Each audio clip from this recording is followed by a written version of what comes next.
छुट्टी का दिन था तो विवेक सुबह से ही लैपटॉप में व्यस्त था। कुछ बैंक और इंश्योरेंस के ज़रूरी काम थे, वही निपटा रहा था। बीच में एक दो बार चाय भी पी। विवेक सुबह से देख रहा था कि आज वसुधा का चेहरा बेहद तनावपूर्ण था। आंखें भी लाल और सूजी हुई सी लग रही थी, जैसा कि अक्सर रोने से हो जाता है। घर के सारे काम निपटाकर जैसे ही वसुधा कमरे में आकर अपने बिस्तर पर लेटने लगी, क्या हुआ वसुधा, तबीयत तो ठीक है ना? मुझे क्या होगा, मैं तो पत्थर की बनी हुई हूँ। अरे यह कैसी भाषा बोल रही हो? आपकी तरह हम कोई पीएचडी थोड़ी किए हैं, खींच तान कर बीए कर पाए हैं, वह भी आपकी दया से। इतने रूखेपन से तो तुम कभी नहीं बोलती। कब तक ढोंग भरी और दिखावे की ज़िंदगी जीते रहें? अब नहीं सहा जाता। जो कुछ कहना है खुलकर कहो, पहेलियाँ मत बुझाओ। आपको पता है आज हमारी शादी को पूरे 2 साल हो गए। आज हमारी शादी की सालगिरह है, याद है? तभी तो कल शाम ऑफिस से आते वक्त तुम्हारे लिए तोहफे के रूप में सोने का हार लाया हूँ। वह रखा है तुम्हारी ड्रेसिंग टेबल पर।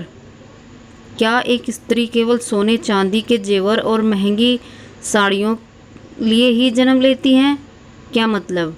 मैं समझा नहीं।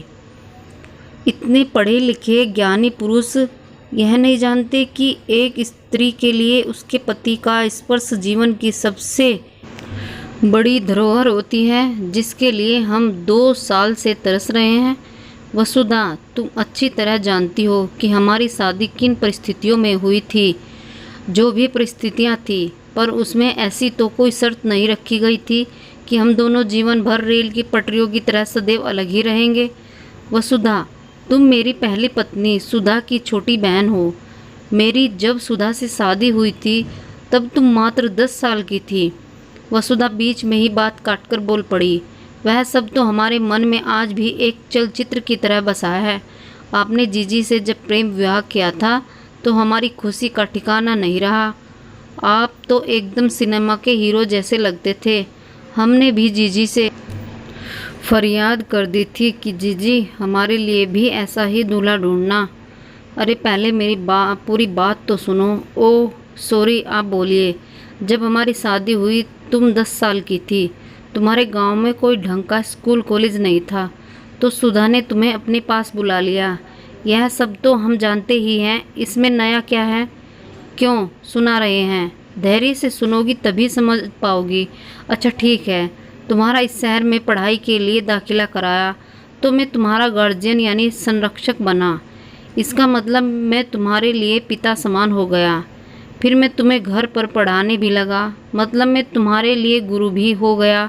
आपने अभी तक कोई भी नई बात नहीं बताई। अब जरूरी और विशेष बात पर आता हूँ। उस वक्त कुछ शारीरिक अनियमितताओं के कारण सुधा 7 साल तक मां नहीं बन सकी। चिकित्सा के बाद सुधा ने बेटे राहुल को जन्म दिया। राहुल के जन्म के बाद सुधा का स्वास्थ्य और गिरने लगा। डॉक्टर तो शुरू से ही सुधा को समझाता रहा था कि बच्चे की जिद छोड़ दो, लेकिन सुधा की जिद के आगे हम लोग झुक गए। अगर मुझे सुधा की इस स्थिति की गंभीरता का जरा भी आभास होता तो सुधा को मां बनने की इजाज़त कभी नहीं देता। हाँ, यह बात मुझे मालूम नहीं थी। सुधा की सेहत लगातार गिरती गई। राहुल के पहले जन्मदिन के कुछ दिन बाद सुधा उसे सदैव के लिए छोड़कर ब्रह्मा में विलीन हो गई। जीजी के जाने से हमको भी बहुत दुख हुआ था। उनका स्नेह हमारे लिए बहन से अधिक माँ समान था। जैसे तैसे राहुल को 6 महीने एक आया और तुम्हारी मदद से संभाला। फिर रिश्तेदारों की तरफ से पुनर्विवाह का जोर पड़ने लगा।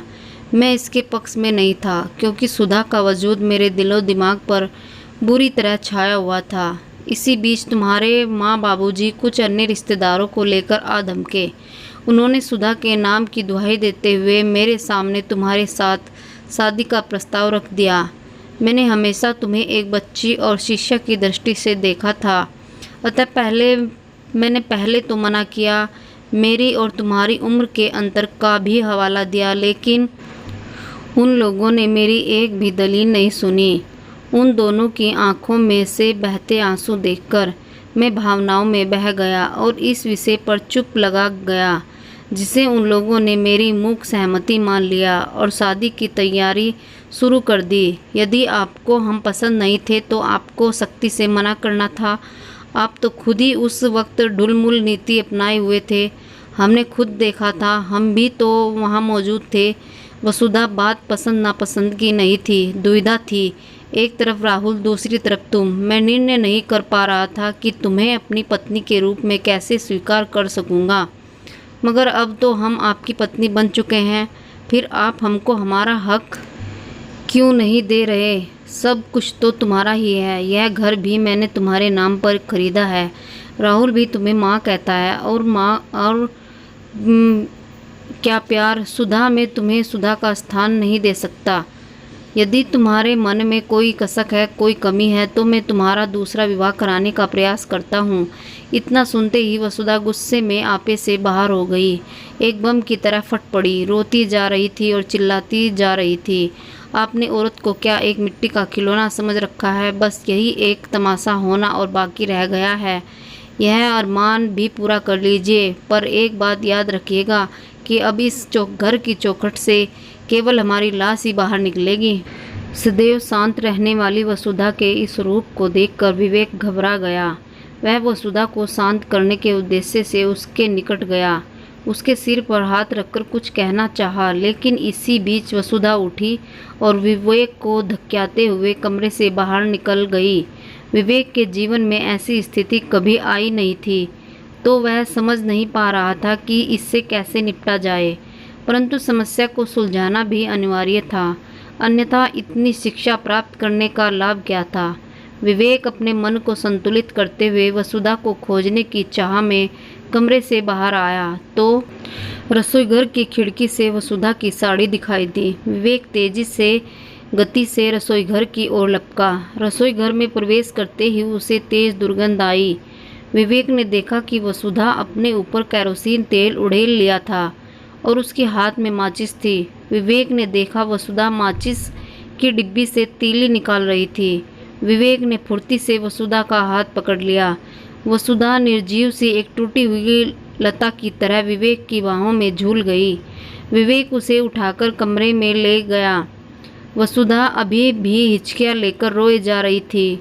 हालांकि उसे अब वह सब कुछ मिल गया जिसकी उसे चाह थी। दोस्तों, कहानी कैसी लगी? पसंद आई तो लाइक, शेयर और सब्सक्राइब ज़रूर करें और वीडियो को कमेंट करके ज़रूर बताएं कि आपको ये कहानी कैसी लगी। मिलेंगे एक नई कहानी में, तब तक के लिए नमस्कार।